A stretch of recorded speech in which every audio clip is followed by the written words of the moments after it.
Find a comfortable position. Let your body settle without hurry. There is nothing you need to hold upright now. Nothing you need to keep carrying from one part of the night into the next. Tonight's story is called A Quiet Night Ferry Through the Northern Fjords. The harbor has already begun to give itself over to night. It is in its later hour by the time you reach the quay. The working day has thinned out of it without entirely disappearing. Lamps burn above the dock in pale circles, their light catching on wet ground, on painted railings, on bollards darkened by weather and salt. Beyond them, the water lies almost black, taking only broken pieces of reflection and stretching them into long, shaken lines beneath the berth. Underfoot, the quay is damp from earlier spray and old rain. The surface is rough in some places, smoother in others where years of loading and foot traffic have worn it down. A painted line runs near the edge, dulled by use and weather, visible now only where the harbor light finds it.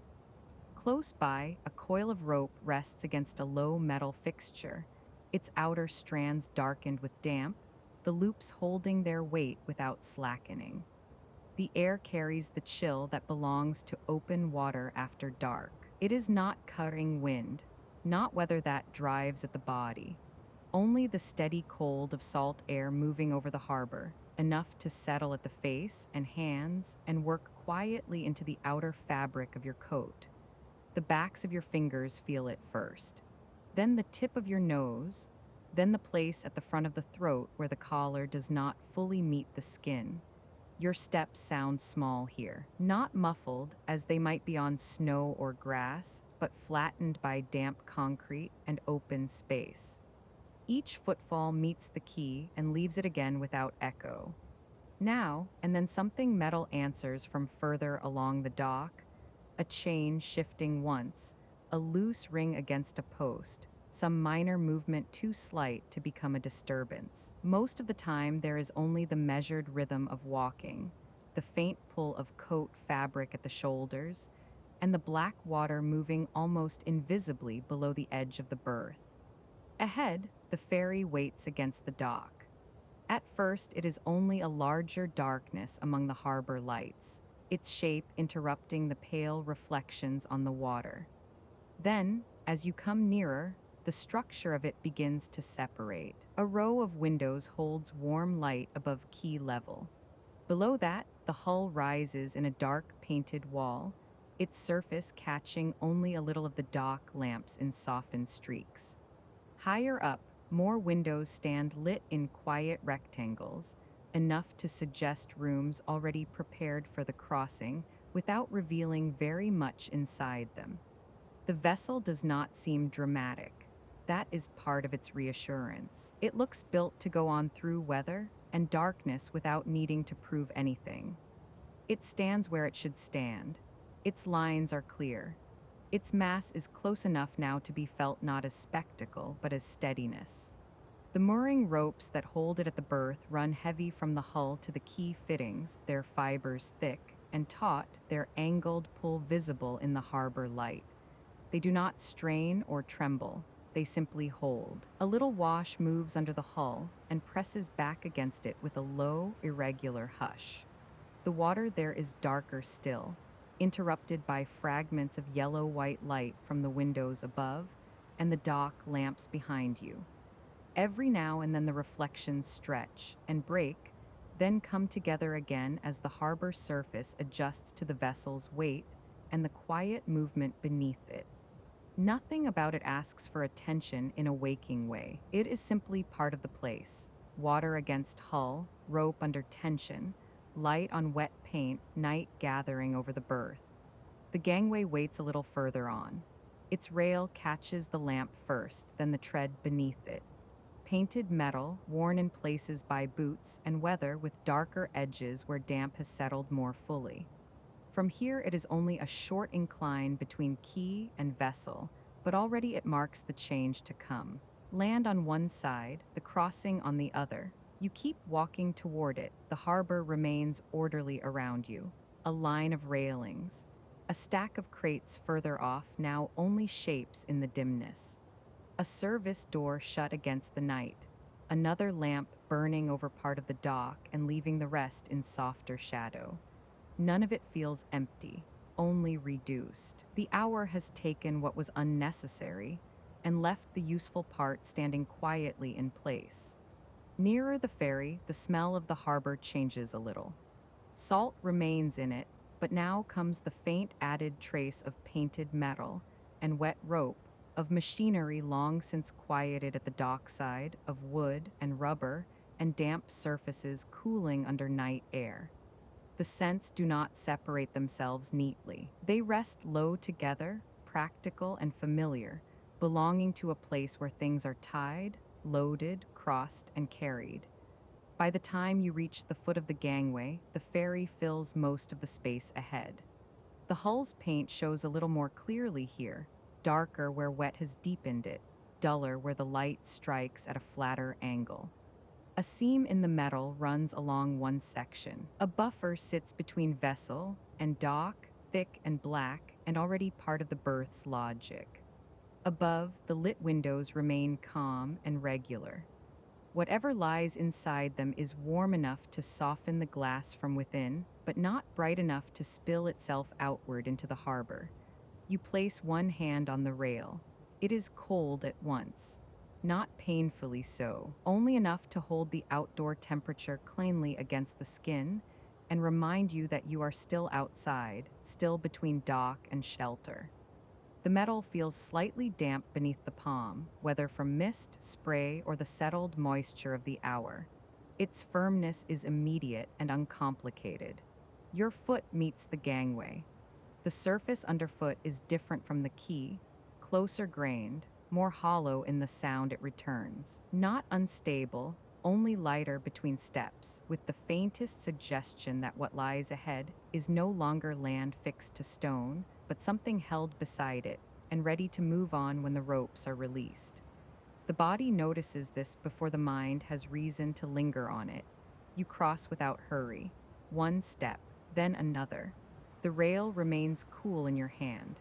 The harbor falls slightly behind and below. The sound underfoot narrows as the gangway carries you between open air and the vessel's side. To one side, black water shifts beneath the dock lights. To the other, the hull rises close, its painted surface now near enough that the softer marks of weather and use can be seen in it where light grazes the metal. Halfway across, the change is already beginning. Not warmth yet, not shelter in full, but a subtle drawing in of sound. The quay behind you seems a little further away.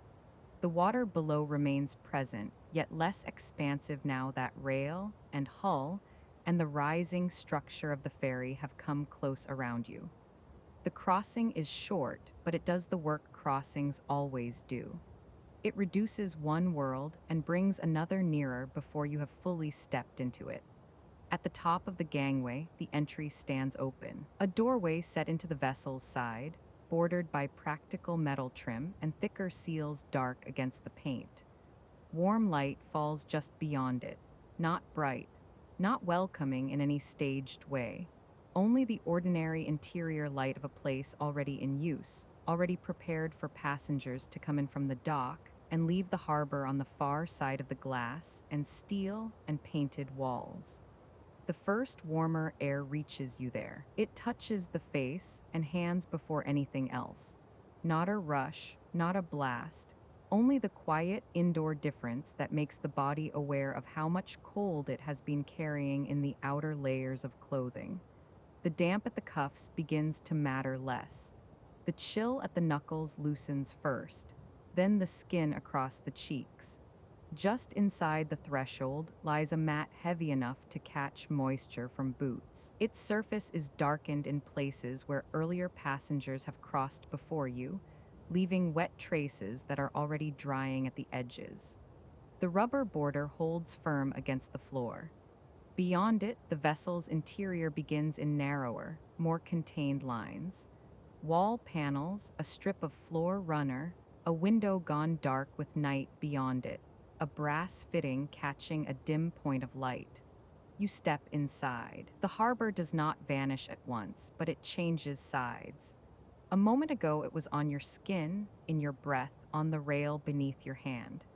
Now it remains only beyond the doorway, and windows, reduced to something glimpsed through glass and remembered in the dampness still leaving the hem of your coat. The air within the ferry is warmer, yes, but more than that, it is enclosed, held, already shaped by corridor walls, door frames, carpet runner, and the low practical light that belongs to a vessel in its quieter evening state. The door eases toward its resting place behind you, not with a heavy final sound, only a contained one, enough to soften the dockside further.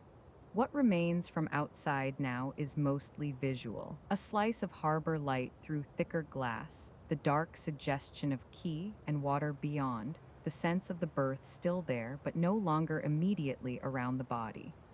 The first steps inside sound different again. Not the flat, damp note of the quay, not the lighter answer of the gangway. Here the floor gives a more contained response, partly muted by the runner laid through the entry, and corridor, partly rounded by the vessel itself. Each sound seems to stay within the walls instead of dispersing outward into open air.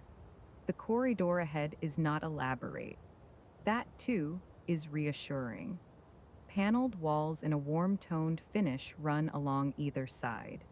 A rail of polished brass or brass-colored metal follows one section at hand height, catching small points of light where it has been touched over years of crossings. A window set into one side shows only darkness cut with a little harbor reflection, and one faint smear of moisture near the edge.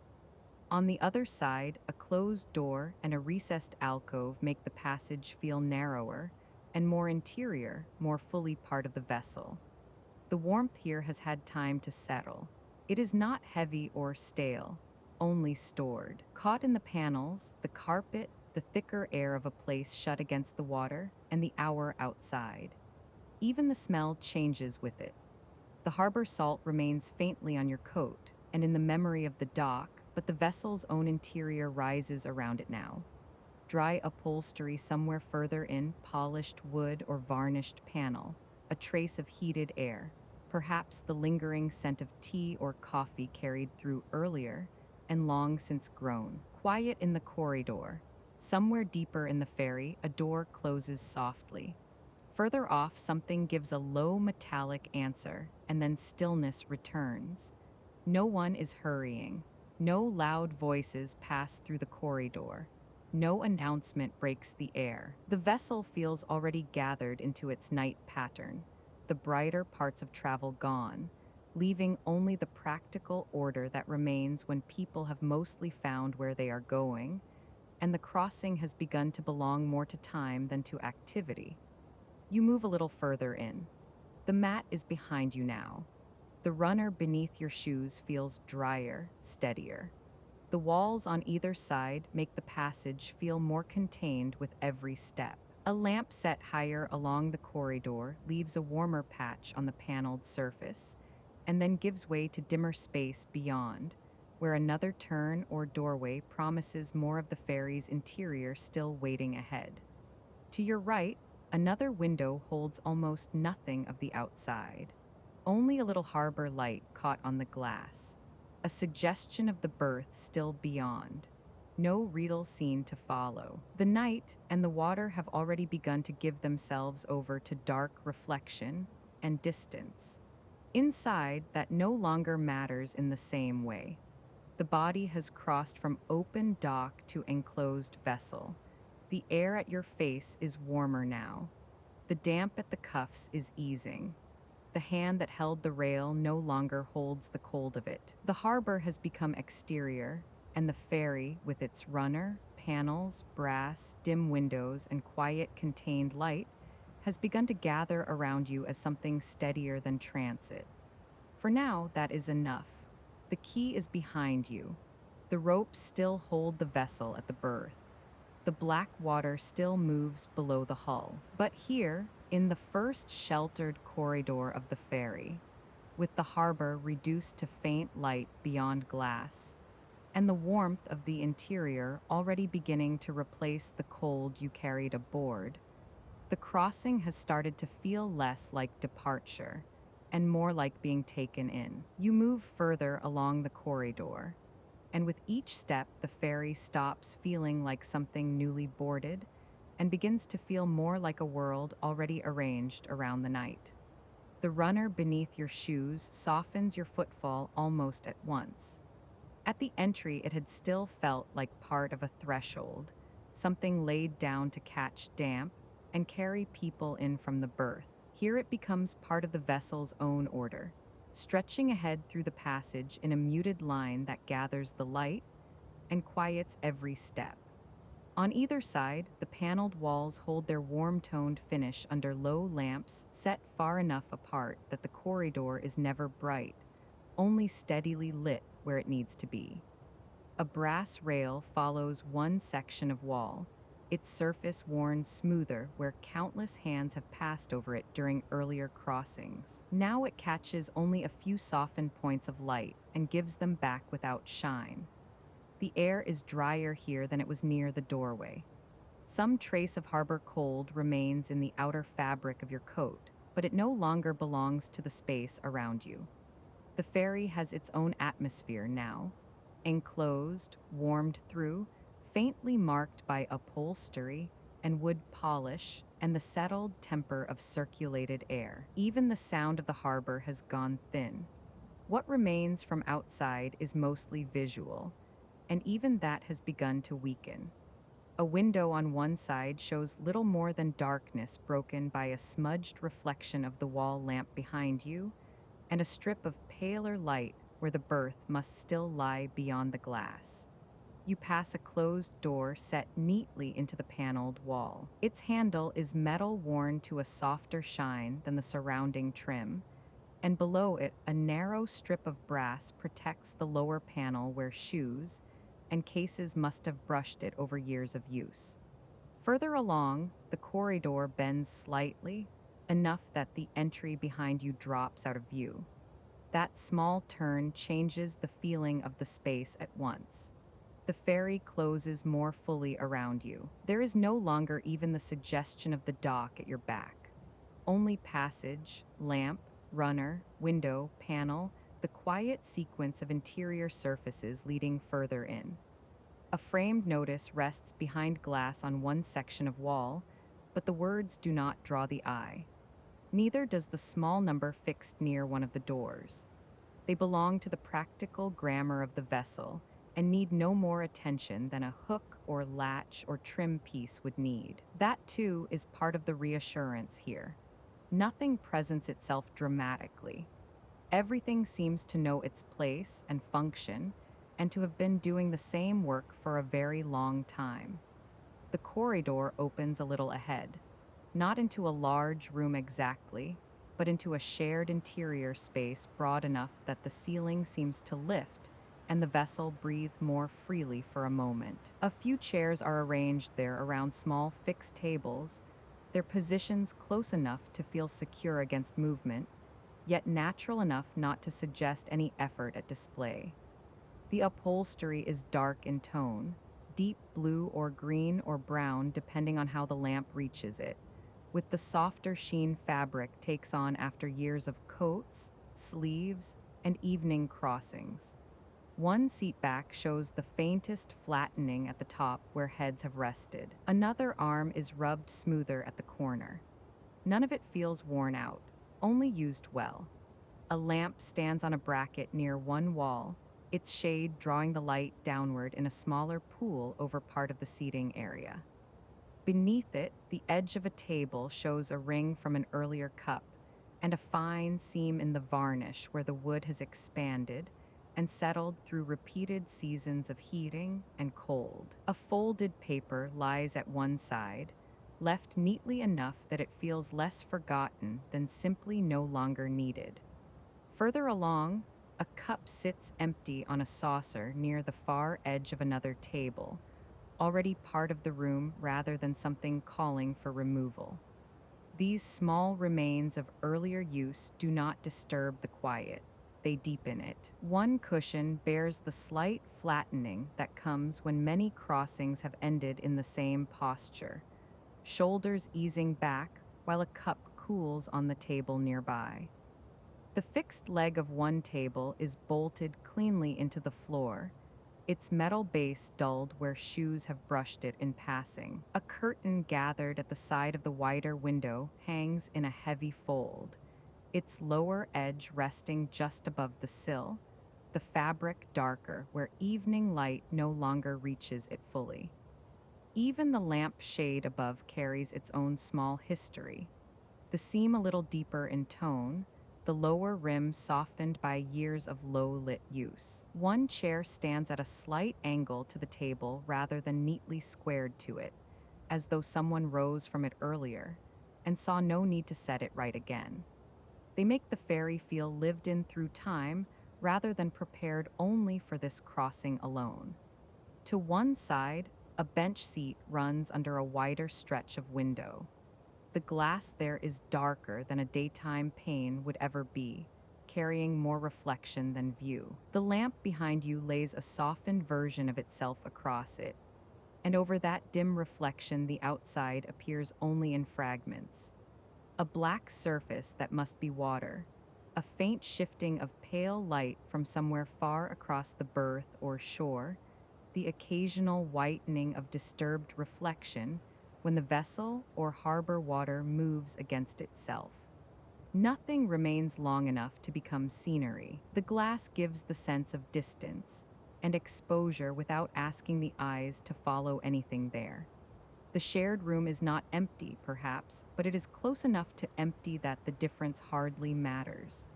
If someone sits further off, they remain absorbed into the shadows and upholstery and lower lamps, part of the settled lay tower order rather than a scene in themselves. No voices rise. No cutlery strikes sharply. There is only the occasional small contact of ceramic and wood, so light it barely forms before it is gone. Most of the room's quiet comes instead from objects at rest.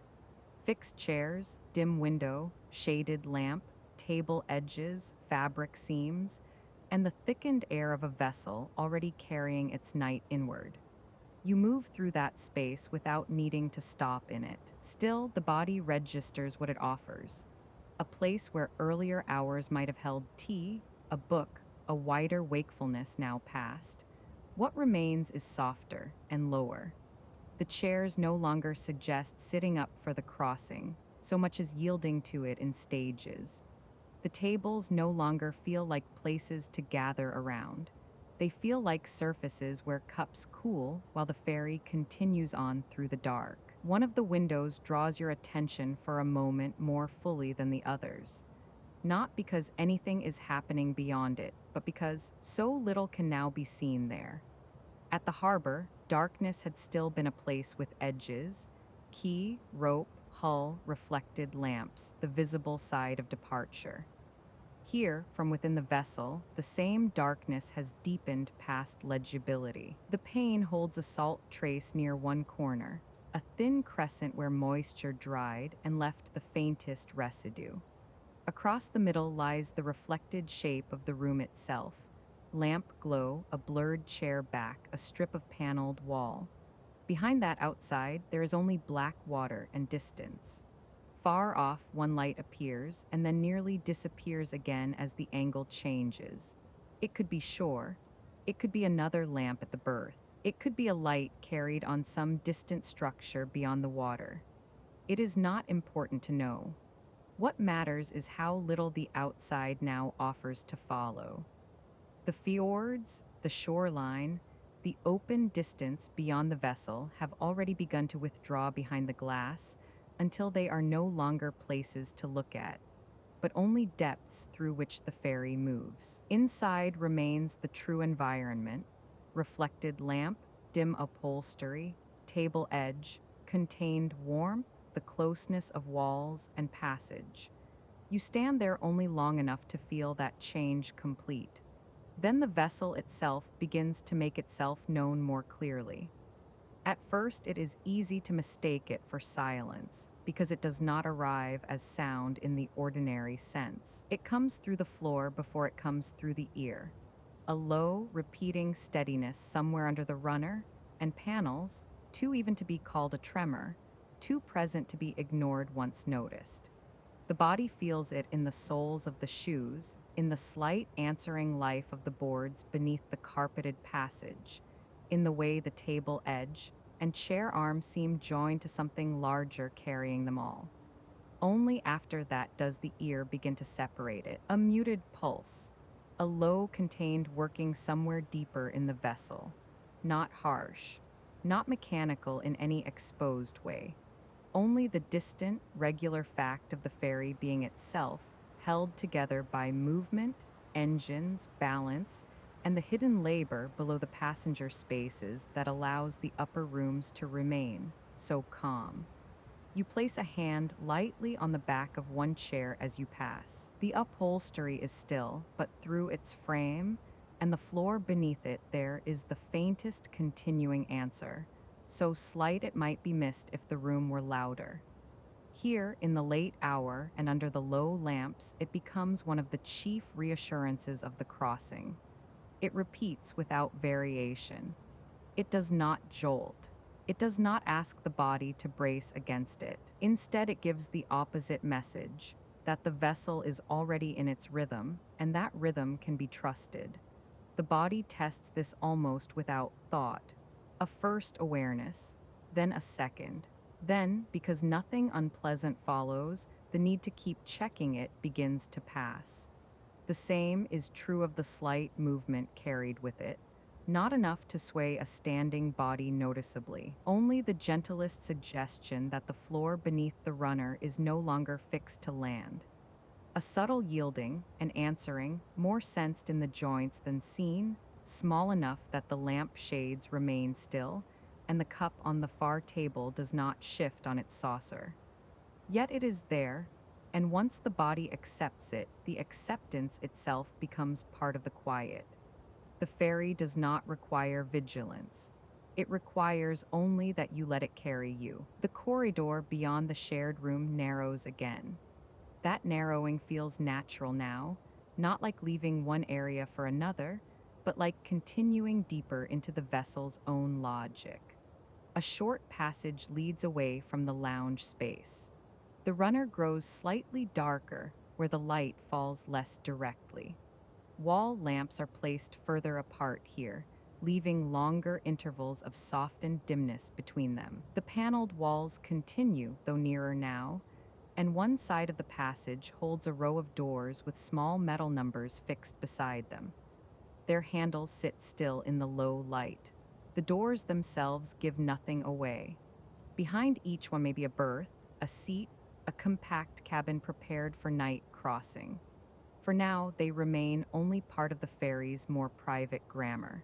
The air changes subtly again as you move this way. Not warmer exactly, but thicker with enclosure, less touched by the wider circulation of the shared areas.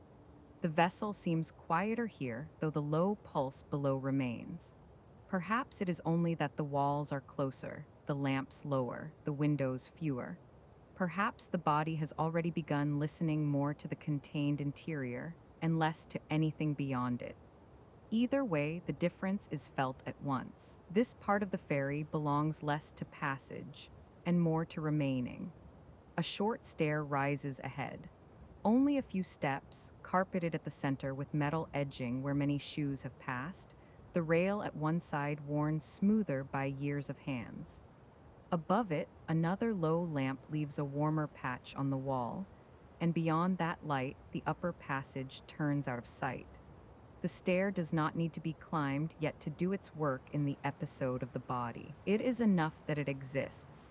It suggests more quiet above, more contained spaces, more of the vessel given over to cabins or sleeper berths or corners where the crossing can continue in near darkness without effort.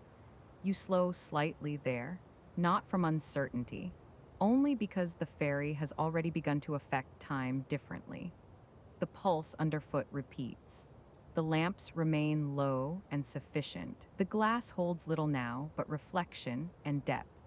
The doors along the passage keep their closed, practical stillness. Somewhere behind you, the shared seating area remains in place with its chairs, tables, and dark windows, but it already feels further away than the distance alone would account for.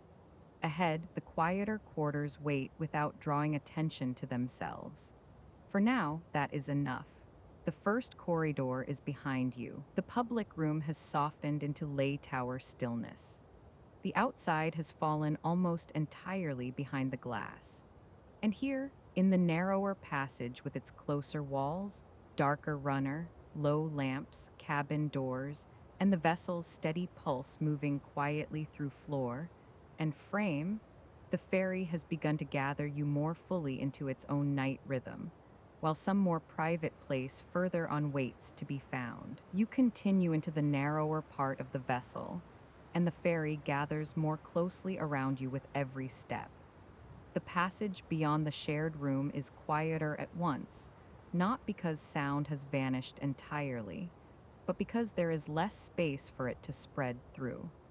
The runner beneath your shoes is darker here, softened by use and by the lower reach of the lamps. Their light falls in smaller pools along the wall, leaving longer stretches between them where the paneled surfaces turn gentler and more subdued. On one side, doors repeat at regular intervals, each with a small metal number fixed beside it, each handle catching only a faint edge of light. On the other side, the wall comes nearer, its rail smoother where hands have passed over it for years without hurry. The air feels more contained, too. In the shared room, warmth had widened out around chairs and tables and dark windows. Here it narrows with the passage. It rests closer to the walls, closer to the lamps, closer to the line of the runner, as though the ferry has begun keeping its heat for smaller spaces now. The fabric of your coat no longer holds any real harbor chill. What remains of the outside belongs only to memory and distance. Around you there is panel, rail, lamp, door, muted floor, and closed air. The vessel has stopped feeling broad enough to cross and started feeling close enough to inhabit. You walk more slowly without deciding to, not because the passage requires it, but because the hour does. The lamps are placed far enough apart that each one seems to wait for you in turn. The doors remain shut and undemanding. Nothing asks to be checked or hurried past. The ferry's more private grammar has begun to take over. Handles, hinges, trim, the dim sequence of numbered doors, the steady line of the runner ahead. Once your hand comes lightly to the rail. It is no longer cold as the gangway rail was.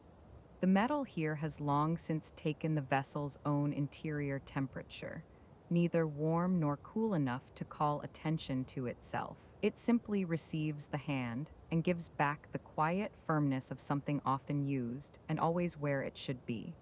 Through it, and through the floor beneath your shoes, the ferry's deeper rhythm can be felt more clearly now. At first, it remains almost too even to isolate.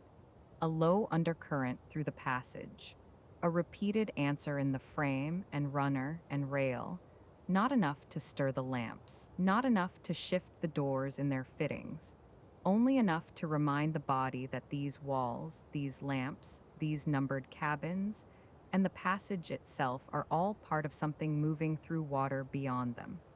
Then, because it continues without change, it begins to settle more fully into awareness. The floor does not merely support your steps. It answers them with its own deeper continuity. Beneath the runner, there is structure. Beneath the structure, there is motion. Beneath the motion, some farther working life of the vessel repeating in calm, even measure. The body notices it through the feet first, then through the knees and spine, and once noticed, it does not have to be checked again and again. It remains exactly what it was on first feeling it, low, regular, sufficient. That is what makes it restful, not that it disappears, not that it turns to silence. only that it proves itself so steadily that the body no longer needs to hold itself against it. Your shoulders know this before thought does. They stop keeping a hidden readiness in them. The hand at the rail rests more lightly. The next step does not test the floor in the same way as the first. Even the small sway that sometimes travels through enclosed spaces at sea, if it is there at all, has softened into something too slight to separate from the rest of the vessels carrying motion. The ferry continues below and around you, a contained pulse through frame and floor, a repeated low presence somewhere beyond the walls. The feeling, more than the sound, of large, quiet effort held out of sight and made gentle by distance, insulation, and habit. Nothing in it is sharp enough to wake the body. Nothing in it asks to be named. It becomes instead a kind of second support, working with runner and rail and paneled wall to hold the experience in place. Further along the passage, one small window interrupts the wall. It is narrower than the lounge windows and set higher, thick-framed, almost porthole-like, in the way it contains the outside rather than opening onto it. You pause there only briefly. The glass is dark enough to hold the reflection of the nearest lamp more strongly than anything beyond. A pale crescent of salt trace marks one corner. Behind the reflection lies black water and depth, nothing more clearly given than that. Far away, one dim point of light rests low against the dark and then nearly vanishes as the angle changes. The outside has thinned almost beyond use from here. No shore can be followed. No mountain edge or fjord line presents itself. Whatever vastness lies beyond the pane has withdrawn into darkness and distance until the vessel's interior reflection nearly replaces it. Lamp glow across the glass, a soft suggestion of your own sleeve. The faint line of the frame, then blackness beyond, carrying no shape the eyes need to hold. You turn back inward at once. That feels natural now. The outside remains real, but not necessary. The ferry has become the true setting of the body.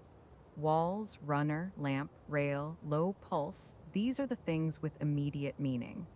Whatever lies beyond the glass can continue unseen while the vessel keeps carrying you through it. Just beyond the window, the passage widens by a small degree into a kind of landing or recess. Not a room exactly, but more than a corridor. A fixed bench runs along one wall beneath another lamp, upholstered in dark fabric whose seams show more clearly than its color in this light. Opposite it, a narrow shelf or ledge has been built into the paneled wall, broad enough for a book, a cup, folded gloves, the temporary belongings of a crossing. Above the ledge hangs a smaller lamp with a shade turned slightly amber by age. Its light settles over the wood trim and the edge of the bench and leaves the farther corners in gentle dimness. The place feels made for pausing without quite being a destination. It is exactly the sort of place a body recognizes without needing to think much about it. Not somewhere to stay the whole crossing, only somewhere that can receive a little wait for a few quiet minutes and make those minutes feel properly held.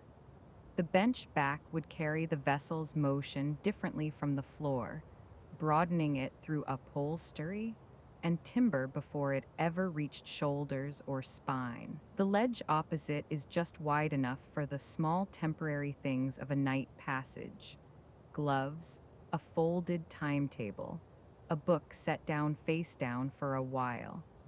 Under the lamp, the whole recess gathers itself into a short-lived shelter, complete in its own modest way, before the corridor resumes and draws the body onward again. It belongs to the ferries in between spaces, where someone might sit for a few minutes before going on, or wait without feeling they are waiting, or rest a hand against the ledge while listening to the vessel continue through the dark. You let your hand touch the bench back as you pass. The upholstery is firm beneath the fabric. the top edge smoother where earlier crossings have left their quiet marks. One section has flattened slightly from repeated weight. A fold in the material near the corner catches the light more softly than the rest. On the shelf opposite, a thin scratch in the varnish curves near the edge, and beside it lies the faint circle of an earlier cup. None of these details needs much attention. They simply make the place more trustworthy. It has already received many small pauses and knows how to receive another. For a moment, the body registers what it would be to stop here. Not to sleep, not yet, only to sit down and let the vessel's rhythm move through the bench instead of through the floor. To feel the lamp above, to let the smaller space narrow further around shoulders and knees and hands. The possibility is there, and because it is there, the ferry begins to feel less like a sequence of passages and more like a series of gradually deepening shelters. A folded blanket rests at one end of the bench, not arranged neatly enough to seem decorative, only left ready in the practical way of things that are sometimes needed during a night crossing. The wool is darker at the fold, lighter where the lamp finds the raised weave. Beside it, the wall trim curves at the corner with the softened polish of repeated contact. A small hook sits above, empty now, and below it the bench edge has been worn smoother by use. You do not sit.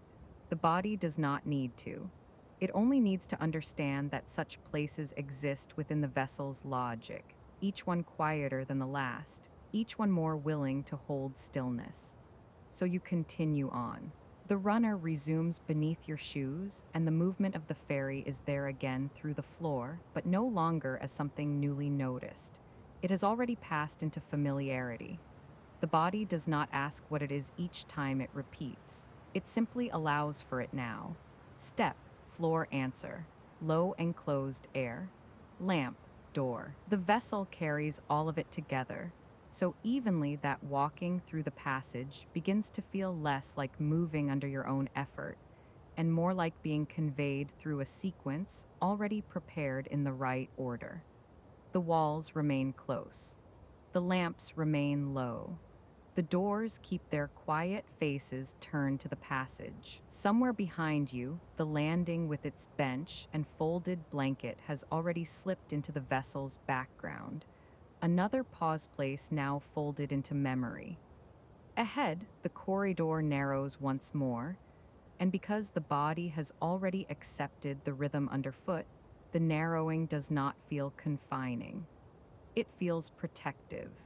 The ferry is doing more of the work now, not only moving through the fjords beyond the glass, but carrying the body inward through its own quieter layers. The pulse below remains. The slight answering life in the floor remains. The enclosed air remains. Together they form one system, and the body has begun to trust that system enough to stop separating its parts. A wall lamp further on leaves a warmer patch on the paneled surface beside a final turn in the passage. Beyond that turn, the light changes again, softer, lower, more private. You cannot yet see the whole of what lies there. Only the nearer edge of a doorway, perhaps, or the darker fall of a curtain, or the suggestion of a berth alcove just beyond the angle of the wall. Whatever it is, the body recognizes it before the mind fully names it. Not another shared room, not another pause place. Something closer to stopping. You slow there. The hand does not need the rail now. The shoulders are no longer listening for the ferry's movement. The floor beneath the runner has already proved itself. The outside has long since left the field of attention. All that remains is this final inward draw. The nearer wall, the lower lamp, the hush around the last turn of the passage, and the sense that only one more gentle movement remains before the vessel's private resting place opens fully to receive you. You take the last turn in the passage, and the place that has been waiting just beyond it comes quietly into view.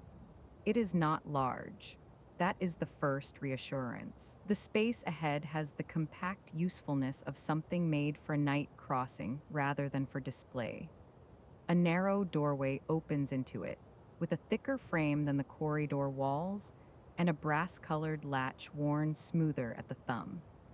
Inside, the light is lower than it was in the passage, though warmer too, because it falls into a smaller space and has fewer surfaces to travel across before coming to rest. A berth runs along one side beneath the window, built into the wall in a way that makes it feel part of the vessel itself rather than furniture simply placed there.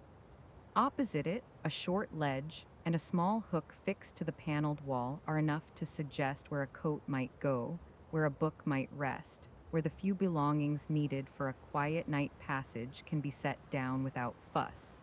You step inside. The change is immediate, though not dramatic. The ferry does not become silent here. The movement does not stop, but everything narrows at once. The corridor behind you, with its runner and lamps and numbered doors, falls back into outer structure.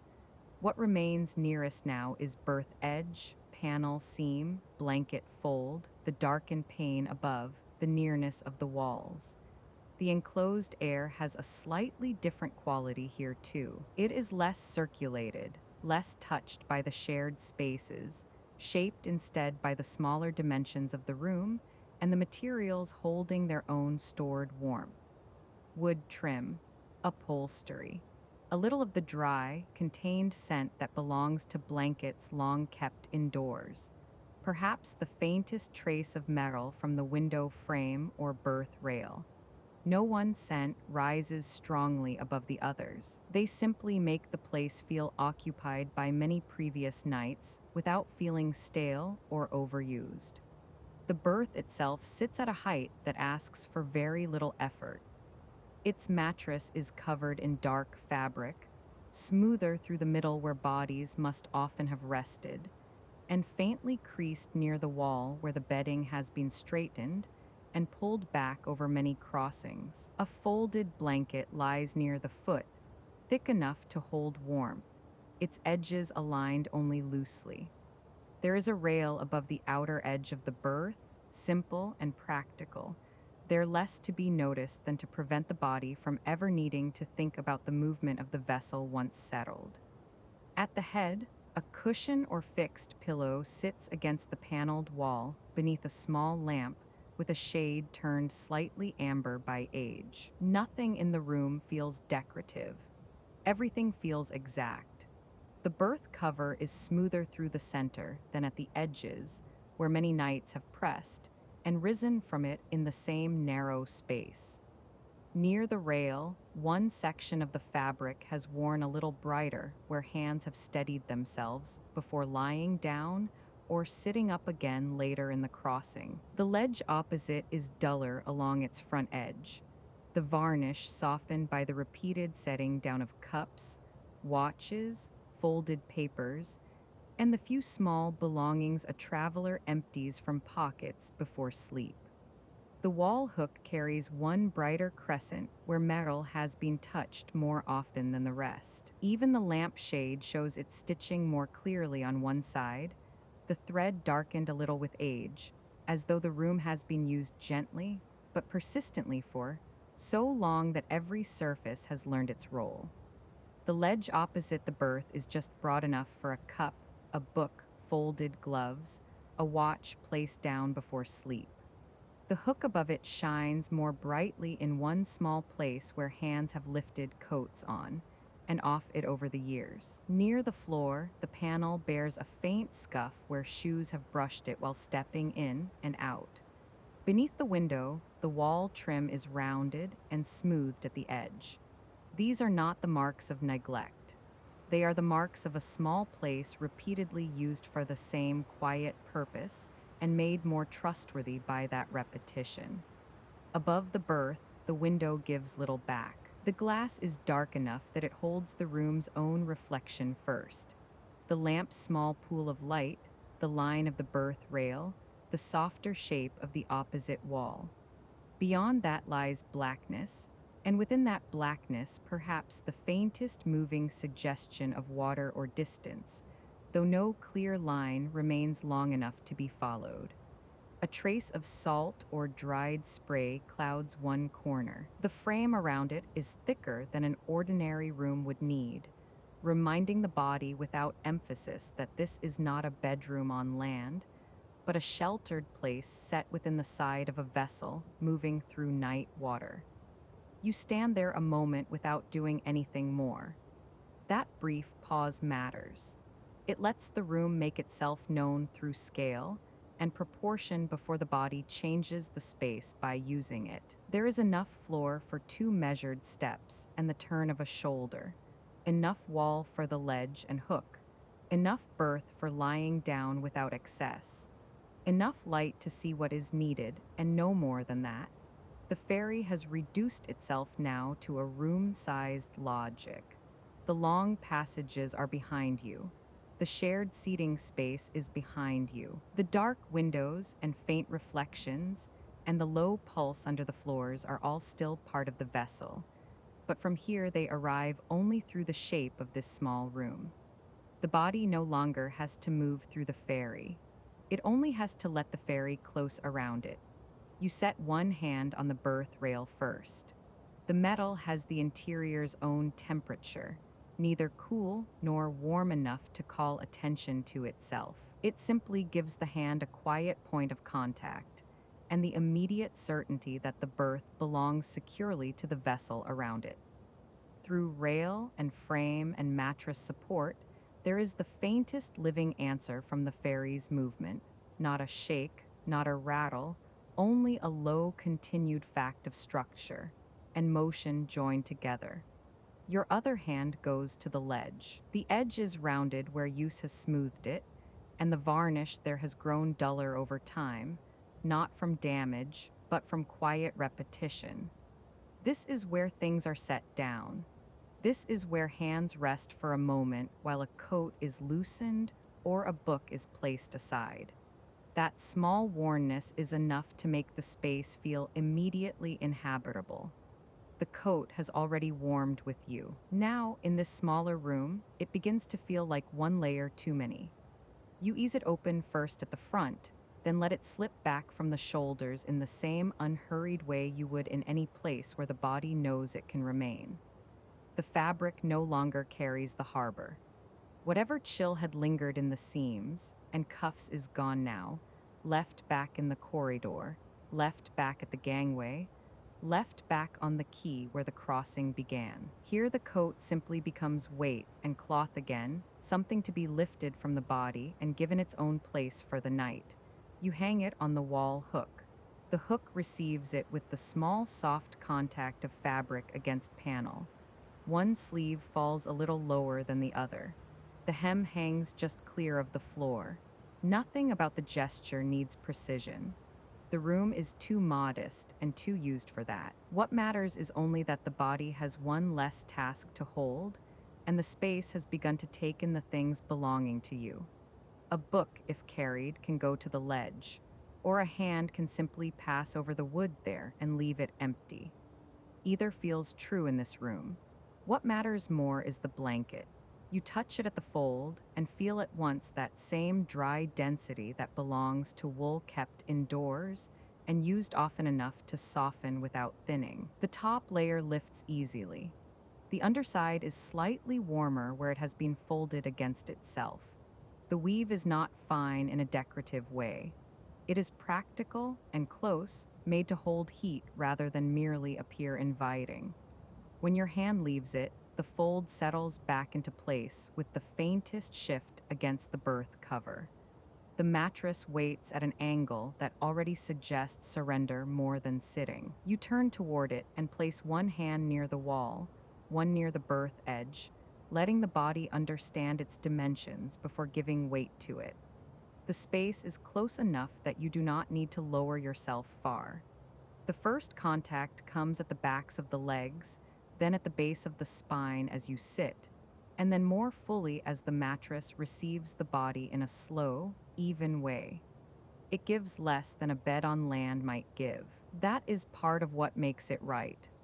There is firmness in it, enough to remain supportive through the vessel's movement, enough to keep the body from sinking and having to adjust itself back into comfort.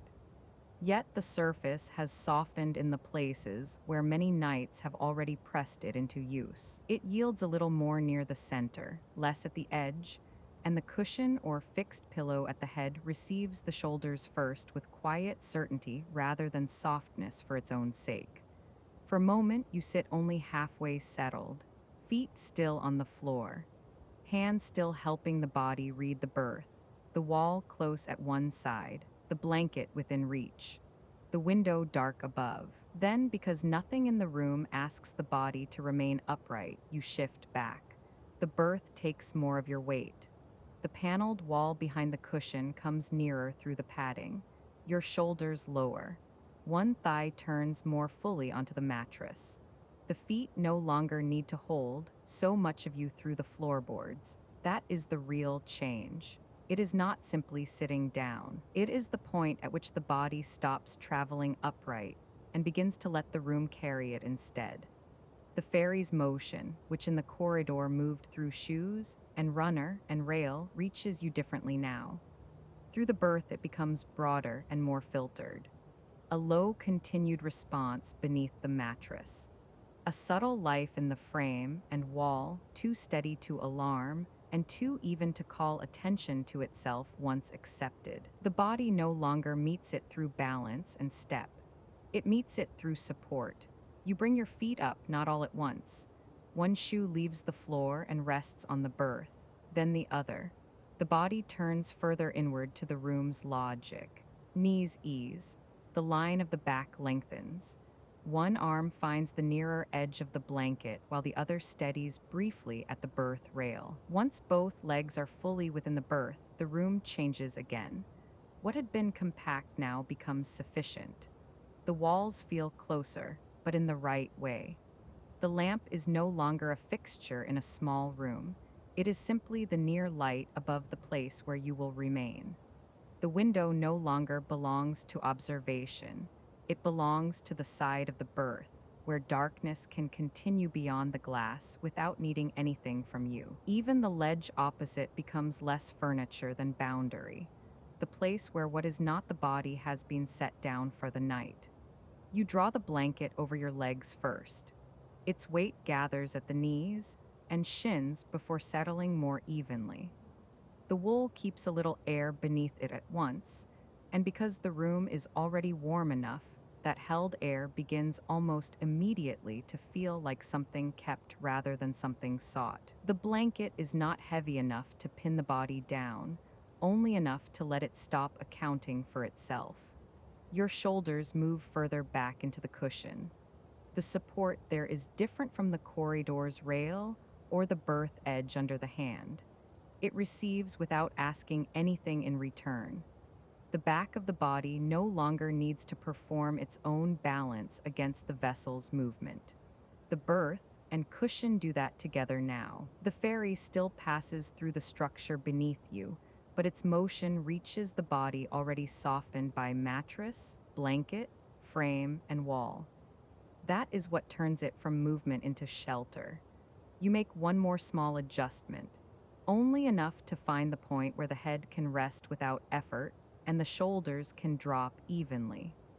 The berth is narrow, but not inconveniently so. It has exactly the amount of room a sleeping body needs when the space around it is already arranged with purpose. One hand rests lightly over the blanket. The other finds an easier position near the wall or rail. The knees settle. The feet no longer think of the floor. Now the close object world of the room begins to matter, not in a broad or decorative way, only at arm's reach. The lamp above the berth has a pull switch darkened where fingers have found it over many crossings.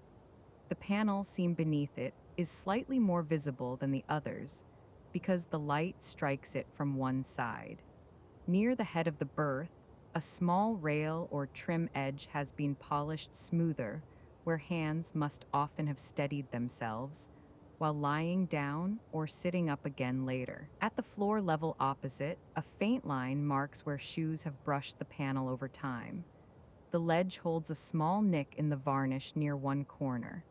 The window frame's paint is duller where moisture has touched it again and again. These things do not crowd the space, they complete it. The room does not need many objects because its whole purpose is already clear. Berth, blanket, lamp, ledge, hook, dark pane. Wall close enough to steady the sense of the body. That is all. And because that is all, each thing feels enough. The blanket edge near your hand shows a slightly tighter section in the weave where one line pulls more firmly than the others. The berth rail is brighter at the place where hands land most often. The panel beneath the ledge bears a small rounded mark, perhaps from a case or shoe or some ordinary contact repeated across years. None of these details asks to be admired. They make the room believable, and because it is believable, the body trusts it more quickly. The ferry continues beneath and around all of this. But now its rhythm belongs to the room as much as to the vessel at large. It passes through the berth frame, through the mattress, through the wall at your shoulder, through the pane above, not as interruption, but as a low repeating life that all the room's parts already know how to receive. The blanket does not shift with it. The lamp does not tremble. The ledge does not announce it. The movement is too deep in the structure for that, too well absorbed. What reaches the body is only the softened remainder, a continued pulse, a slight carrying response. The sense that the berth itself is traveling, and because it is traveling, the body no longer has to. That is where the shelter deepens. Not in the warmth alone, not in the nearness of walls, but in the way the room accepts the ferry's motion and hands it on to you already reduced to something livable, something even, something that can remain below thought for long stretches without once demanding attention. You feel it through the mattress under the hips first, then along the length of the back where cushion and berth meet the body, then, more distantly, in the pillow support under the head and the blanket over the legs, as if even the fabric has entered into quiet agreement with the vessel's movement. Nothing needs to be monitored. Nothing needs to be braced against. The ferry has already done that work in its own deeper layers. This room has done the next part. Now the body is free to stop doing either. The window above gives no clearer view than before. A little reflected lamp glow. A deeper black beyond it. Perhaps the faintest passing difference in the darkness now, and then as water or distance shifts outside. But no scene remains there. No shore demands the eye. No fjord opens itself to be followed. The outside has become what it should become for a sleep story, vast, unreadable, and entirely beyond the need to attend to it. Inside, the private shelter has taken over. The coat hangs quietly by the wall. The ledge holds what it needs to hold. The lamp keeps its low space of visibility. The blanket lies over the lower body. The berth supports back, shoulders, and legs. The room itself has narrowed until almost everything unnecessary has already fallen away. You rest there a while longer in that first full settling. The body no longer needs to rise. The corridor no longer matters except as something outside the room. The shared spaces of the ferry have receded into a more distant layer of the crossing. Even the vessel's deeper rhythm, though still present, has passed into something more like continuity than event. And here, in the compact berth room with its dark pane, low lamp, folded wool now drawn partly over the body, and the modest repeated use marks of many earlier nights carried quietly over water, the ferry has at last become not just passage, but private shelter, exactly enough space in which to remain while the crossing continues on through the unseen fjords beyond the glass. You remain where the berth first received you, and after a while, the room begins to feel as though it has been arranged around this exact posture, for much longer than the last few minutes alone. The blanket still lies over your legs in the same broad fold, its weight settled evenly from shins to knees, then higher where it crosses the thighs. The lamp above keeps its low circle of light without brightening or fading. The pane above the berth remains dark, holding more reflection than anything beyond it. One hand rests where it came to rest before, light over the blanket, fingers no longer prepared to shift it again. The other lies nearer the wall or rail, not gripping, only remaining. Your head is already supported. Your shoulders have already gone back into the cushion. Nothing in the room asks for another adjustment. That is the first deep change of this block. Earlier, the body was still learning the room, where the berth gave, how close the wall stood, how the blanket held warmth, how the vessel's motion would arrive through mattress and frame. Now those questions have already been answered. The berth is no longer something being tried out. It has become the place in which the body is staying. The lamp is no longer a fitting to notice. It is simply the light that remains. The blanket no longer needs drawing into place. It lies where it lies and keeps what it keeps. Even the dark pane above has ceased to offer itself as a window in the ordinary sense. It is only part of the room's upper edge now, carrying blackness beyond it without asking the eyes to measure that blackness further. The body rests within those givens and begins, almost without being aware of it, to give more of itself to them. The shoulders go first, not visibly, only by that slight inward surrender that happens when muscles stop holding even the small reserve they kept after first lying down. The berth receives more of the upper back. The cushion takes more of the weight beneath neck and head. The line from shoulder to elbow lengthens. The hand on the blanket grows a little heavier in rest, not pressing, only settling with less effort than before. Then the legs follow. Under the blanket, the knees no longer seem placed there so much as left there. The lower body has stopped accounting for itself through posture. The mattress under the thighs and hips holds its quiet firmness. The wool over the legs keeps its dry, contained warmth close. The feet no longer remember the floor of the room below. Whatever distance lies between berth and deck has already fallen away. The body is no longer arranged on the berth. It is being carried by it. That difference becomes clearer with every still minute. Where earlier there was still some faint sense of lying within a moving vessel, now the movement and the support begin to overlap. The berth holds the body, yes, but it also receives the ferry's rhythm before the body ever feels it. The frame takes it. The wall takes it. The mattress takes it. By the time any of it reaches the back or shoulders or hips, it has already been softened into something broader than motion alone. The room does not silence the ferry.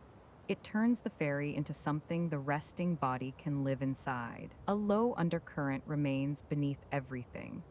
A repeated answer in frame and wall. A contained life moving through the structure and returning again at even intervals. Yet lying here, it no longer arrives as something separate enough to monitor. It is simply part of what the berth is now. The same can be said of breath. The blanket rises slightly at the knees and lower body, and a little nearer the middle where the wool lies higher. Then it settles. The berth receives the change and keeps it. The next breath follows, and the same small movement travels through the blanket again, but there is no sense of one motion distinct from the other: body, fabric, mattress, vessel. The room has made them close enough that they begin to belong to the same quiet system. The ferry continues on through the fjords beyond the pane. The berth remains under the body. Breath continues under the blanket. After a while, those things stop feeling separate. Your hand near the wall or rail rests more fully now. If the fingers touch the smoothed edge of the trim or the berth side, they do so without testing it. The contact is only contact. The room has already proved its dimensions. The wall is where it is. The berth edge is where it is. The lamp remains above. The ledge remains opposite. None of these need checking again. The body has no task left with them except remaining near them. The same is true of the vessel's rhythm. At first, awareness still meets it now and then, a low repeated undercurrent through the mattress, a subtle carrying answer in the berth frame, the sense of distance outside measured not by sight, but by the ongoing passage beneath the hull. Then even that begins to thin, not because the motion is gone, but because it has become so regular that the body stops asking whether it will continue. It continues. That is enough. The shoulders stop listening for it. The spine stops measuring against it.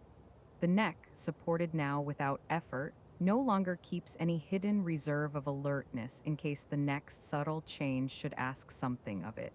Nothing does. The berth keeps carrying the body through the ferry's motion, just as the ferry keeps carrying the room through the dark. The same quiet certainty passes from one level to the next. A deeper stillness grows out of that, not silence, not complete immobility, only the absence of any further need to take part. The blanket remains where it was left. The lamp remains low. The pane remains black beyond its faint reflection. The coat hangs by the wall. The ledge holds what it holds. The berth continues to receive more weight than before, until the body is lying in it not as a guest testing a place, but as something already accepted and already partly forgotten into rest. Once your attention rises lightly toward the pane above, what it finds there is almost nothing. The lamp's reflection lies across part of the glass, soft and blurred by the angle. Beyond it, there is only blackness with depth in it, and perhaps one far light held for a moment, so faintly that it could as easily be distance as shore. Then that too is gone, or the angle has changed, or the vessel has carried the room past whatever point held it. No line of land appears. No fjord wall offers itself to the eye. The outside remains real only as darkness through which the ferry continues. That is enough, more than enough. The pane no longer exists to show. It exists to separate. Inside, blanket, berth, lamp, wall, breath. Beyond, depth, distance, black water, whatever shore may be there and need not be seen. Your attention turns back inward at once, not by decision, but because nothing outward can compete now with what the room is already doing well. The nearest objects begin to matter in a different way, not as things to observe, but as things that remain. The blanket edge near your hand lies in the same folded line. The berth rail or trim still holds its smoothed brightness at the place of repeated contact. The lamp pole hangs in its small shadow beneath the shade. The ledge opposite keeps one narrow plane of wood visible in the low light. The wall panel beside the cushion shows the same seam it showed before. Nothing changes. That lack of change becomes part of the comfort. The room has narrowed to berth scale now. There is no need anymore to think of the corridor beyond the door, or the stair, or the dim shared room with its tables and dark windows. Those parts of the ferry have already done their work and fallen back into a more distant layer of the crossing. What remains useful now is smaller than that. The blanket over the body, the cushion under the head, the wall close enough to steady the sense of where you are. The pane above, black beyond its reflection. The low lamp keeping just enough of the berth visible for everything nearest to remain gentle and known. Below all of it, the vessel goes on through the dark water without asking to be followed, while the room keeps reducing itself to what the resting body can still feel. It is no longer room-sized in any wider sense. No corridor remains in mind, no shared lounge, no passage turn or numbered doors. Even the small floor space beside the berth has almost ceased to matter, because the body no longer thinks in terms of standing up from here tonight. What exists usefully now is only what can be reached by the resting body or felt directly by it. Blanket over the legs, cushion beneath the head, mattress under back and hips, wall close at one side, low light above, a hand at rest, another hand resting elsewhere, breath moving through the wool, motion moving through the berth. That is the room now. The rest has already fallen away. A while passes like that, though not in any way that asks to be counted. The body gives up a little more weight. Then, because nothing disturbs it, gives up a little more again. The blanket seems heavier only because the body is less active beneath it. The cushion seems more fitted only because the head has stopped making any attempt to hold itself fractionally apart. The berth seems steadier only because the motion beneath it is now known enough to disappear into continuity. You do not need to name any of this for it to deepen. It happens anyway. The lamp keeps its low hold over the upper part of the berth. Its light touches the nearest fold of wool, the smoother curve of one finger, the edge of the wall trim, the darker line where mattress meets berth frame. After that, the room yields quickly into softer shadow. Nothing in those darker parts asks to be seen. The room is not withholding anything important. It is simply giving the body fewer and fewer things to notice. That is what makes the next stage possible. The ferry's rhythm continues through the room as before, but now it is almost indistinguishable from the experience of lying here. The berth does not move and then becomes still. It carries one low, repeated continuity. Breath does the same. The blanket rises and settles. The mattress receives and returns. The ferry continues below. All of them have become regular enough that no one of them stands apart. The body no longer listens for the vessel. It lies inside the vessel's listening. That is the nearest thing to a threshold here, not a moment, not a dramatic drift. Only the point at which the crossing goes on, the berth goes on, the room goes on, and the body begins to let them do so without keeping full watch over any of it. The hand on the blanket remains where it was. The other stays near the wall or rail. The shoulders do not need to ease any further because they have already found where they were going. The knees remain under the wool exactly as they are. No part of the body asks to turn. No part asks to rise. Nothing is unfinished. Only the low lamp, the dark pane, the berth carrying the body, the ferry carrying the berth, the unseen fjords beyond the hull, the blanket holding warmth close, breath moving through all of it without effort. And here, in that compact room within the moving vessel, with everything reduced to blanket, wall, pane, lamp, mattress, and the low ongoing passage beneath them, wakefulness has thinned to almost nothing at all, while the ferry keeps going quietly on through the northern dark. Nothing needs to change now. The blanket remains where it settled, its broad weight resting over the legs and higher across the middle of the body. Your head stays where the cushion received it earlier, supported in the same quiet hollow. One hand lies over the wool without pressure. The other rests nearer the wall or rail, not holding anything, only remaining where it came to rest. The lamp above still keeps its small pool of light. The pane above the berth is still dark. The room has not altered. It has simply gone on holding you as it already was. That sameness matters. Earlier in the crossing, each new space had to be entered and understood. The key, the gangway, the corridor, the shared room, the narrower passage, the berth itself. Now there is no new space left, no new surface to test, no new movement to accept. The body remains exactly where it was left. And because it remains there, the berth can go on carrying more of it without asking anything in return. The blanket is one of the nearest things now, not as an object to be noticed in any broad way, only as a steady layer of weight and warmth over the lower body. Beneath it, the legs no longer seem separate enough to require thought. The knees stay where they settled. The shins and feet rest in the same unseen line below the wool. A little warmth remains gathered there and does not need seeking. It is already kept. Each breath shifts the blanket only slightly, then lets it settle back into its folds again. The cushion beneath your head is another of those nearest things, not a pillow to be arranged anymore, only the place where the head has rested for long enough to belong there. The support beneath neck and skull remains even. The wall beyond it stays close without ever pressing. The upper back and shoulders lie in the same supported line as before, and the mattress under them receives that line without change. There is less and less to notice beyond what touches the body directly. Blanket, cushion, mattress under hips and back, the nearness of the wall, the small rise and fall beneath the wool. After that, very little. The ferry's motion remains, but only as a low continuation inside the berth.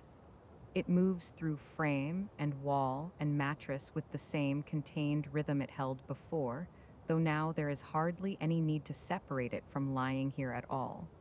It does not arrive as something new each time. It does not ask whether it will repeat. It simply goes on, a quiet undercurrent through the structure, a faint carrying answer beneath the body. By now, the birth and the motion have become so closely joined that the body stops telling one from the other. That is how it deepens. The body no longer listens for the vessel. It lies inside the vessels going on. The same low continuity passes through the mattress as through the wall, and through the wall as through the pane, though the pane gives almost nothing back except darkness. What matters is not where the motion begins or how far below the berth it lives. What matters is only that it remains regular enough, softened enough, familiar enough to pass under awareness without ever troubling it. Above you, the pane holds almost nothing outward now. A little lamp reflection lies across the glass. Beyond that blackness, no shore line, no fjord edge, no distance the eye needs to measure. If a far light appears for a moment, it fades before it can become a place. If the water shifts outside, it does so too deeply in the dark to offer any scene at all. The pane no longer serves as a view. It serves only as a boundary. Inside this side of it, blanket, lamp, wall, cushion, breath. Outside the other side, distance continuing without the need to witness it. That is enough. The closer parts of the room begin to matter less as named things and more as settled presence. The lamp above is no longer something that lights the berth, so much as the low fact of light remaining. The pull beneath it hangs in its small shadow and is not used. The rail or trim near the berth keeps its smoothed edge where hands have often landed, but your hand does not need it now. The ledge opposite remains where it was, holding whatever it holds or nothing at all. The seam in the wall panel stays visible only where the light touches it. The blanket fold near your resting hand has not shifted. All of them remain. None of them asks for anything. The room has grown smaller in this way, not physically, only in the field of attention. There is no corridor now, no lounge, no doorway, no stair, no berth room even in the fuller sense. Only the part of the room that touches the resting body and the little more than that which remains faintly visible around it. A hand at rest, the blanket under it, the supported line of the back, the cushion at the head. The pane gone black, the lamp above, after that less and less. Breath continues beneath the blanket. The wool rises a little, then settles. The berth receives the movement, then holds still again. Between one breath and the next, there is no need to improve anything. No need to move a shoulder. No need to shift a hand. No need to pull the blanket higher or turn toward the wall or look toward the pane. The body has already arrived where it was going. The ferry continues beneath all this, but beyond a certain point, even that continuation becomes difficult to distinguish from rest itself. The low passage through the unseen fjords remains. The hull goes on through dark water. The deeper machinery of the vessel keeps its hidden labor, yet none of that has to rise fully into the room anymore. What reaches you is only the quietest remainder, a contained undercurrent, a repeated carrying, a motion already translated by birth and wall into something livable and even. The The hand on the blanket grows heavier in rest, not pressing down, only no longer holding itself ready to move. The fingers lie where they are. The wrist is quiet. The arm nearer the wall or rail has already settled into the support beneath it. Shoulders and neck have no further distance to go. The blanket keeps its same modest weight. The lamp keeps its same low hold over the upper part of the berth. The rest is already yielding to shadow. Nothing important is in that shadow. Nothing withheld. The room is not asking to be seen. It is only asking less and less to be noticed at all.